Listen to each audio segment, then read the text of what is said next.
নমস্কার, হর হর মহাদেব। আপনারা দেখছেন পিসি এডুকুল। আমি আপনাদের একমাত্র ঠাকুরমশাই পিসি পূর্বেন্দু চক্রবর্তী। তো আজ আমরা তিনমুখী রুদ্রাক্ষের বিষয়ে আলোচনা করব। তো প্রথমত আমি বলে দিচ্ছি, তিনমুখী রুদ্রাক্ষ ত্রিদেবকে সিগনিফাই করে। এই তিনমুখী রুদ্রাক্ষ ব্রহ্মা, বিষ্ণু এবং মহেশ্বরের এবং ত্রিদেবীরও মানা হয়, মা লক্ষ্মী, মা সরস্বতী এবং মা দুর্গা। এই তিনমুখী রুদ্রাক্ষ তিনটি গুণ আছে। এটা দৃঢ়তা বাড়ায়, কনসেন্ট্রেশন লেভেল হাই করে এবং আপনার মস্তিষ্ক শক্তি বাড়ায় এবং আপনার পাচনতন্ত্রের যে কোনো সমস্যা থেকে কিন্তু নিজাত পেতে পারেন।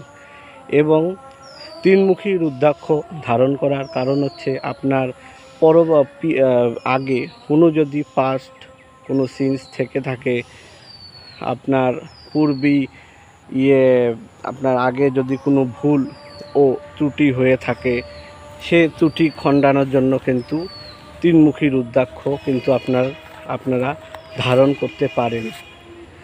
এই তিনমুখী রুদ্রাক্ষের কিন্তু অনেক অসীম শক্তি আছে এবং এই তিনমুখী রুদ্রাক্ষটা মানা হয় যে আপনার যে কোনো মস্তিষ্ক ও পাচনতন্ত্র যুগ্ম যে কোনো সমস্যার কিন্তু এই তিনমুখী রুদ্রাক্ষ পড়লে কিন্তু কম হতে পারে ও এটা দেখা গেছে যে কম হয়েওছে। এবং এই তিনমুখী রুদ্রাক্ষ ধারণ করবেন কিভাবে? গায়ত্রী মন্ত্র দিয়ে কিন্তু ধারণ করতে হবে, না হয়তো আপনাদের শিব দীক্ষা মন্ত্র দিয়ে কিন্তু ধারণ করতে পারেন বা যে কোনো ইষ্টদেবর মন্ত্র বলে।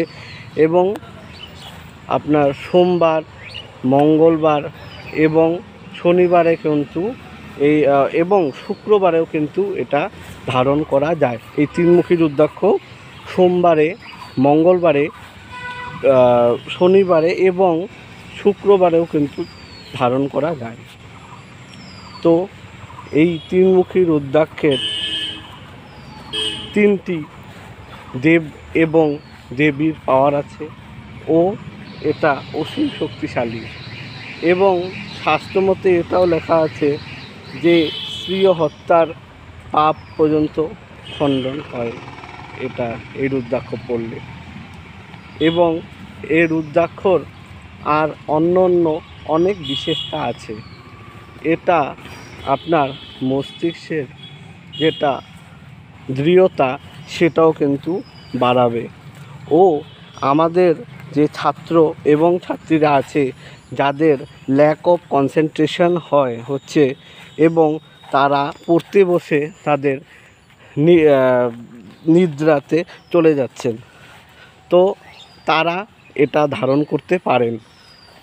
এবং এই তিনমুখী রুদ্রাক্ষ ধারণ করার আগে এটার ভালোভাবে শোধন করে এবং শিব ও গায়ত্রী মন্ত্র ও যে কোনো আপনার দীক্ষা মন্ত্র দিয়ে কিন্তু এটা অভিমন্ত্রিত করে পড়তে পারেন এই তিনমুখী রুদ্রাক্ষ।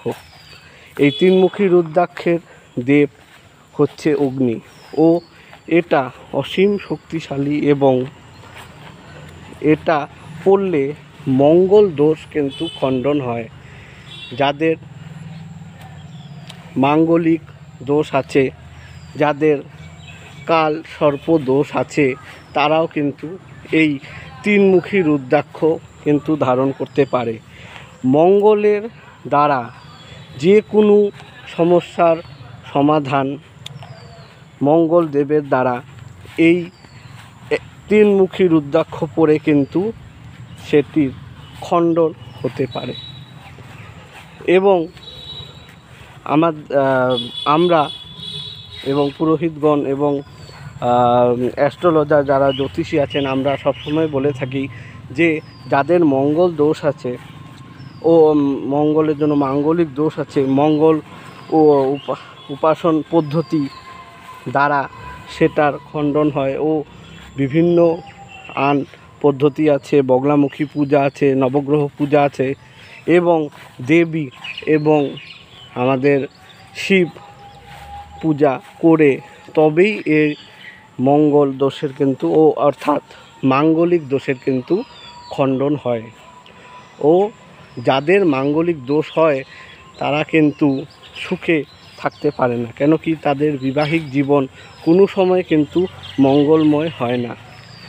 নানা সমস্যা কিন্তু তাদের ঘিরে থাকে এবং তাদের বিবাহ মধ্যে কিন্তু নানা সমস্যা আসে এবং তাদের বিবাহ হতেও কিন্তু চায় না। এবং তাদের যদি বিবাহ হয়, এটাও দেখা গেছে যাদের মঙ্গল দোষ আছে, যাদের মাঙ্গলিক দোষ থাকে, তাদের কিন্তু বিবাহ হলেও সেটি কিন্তু টেকে না।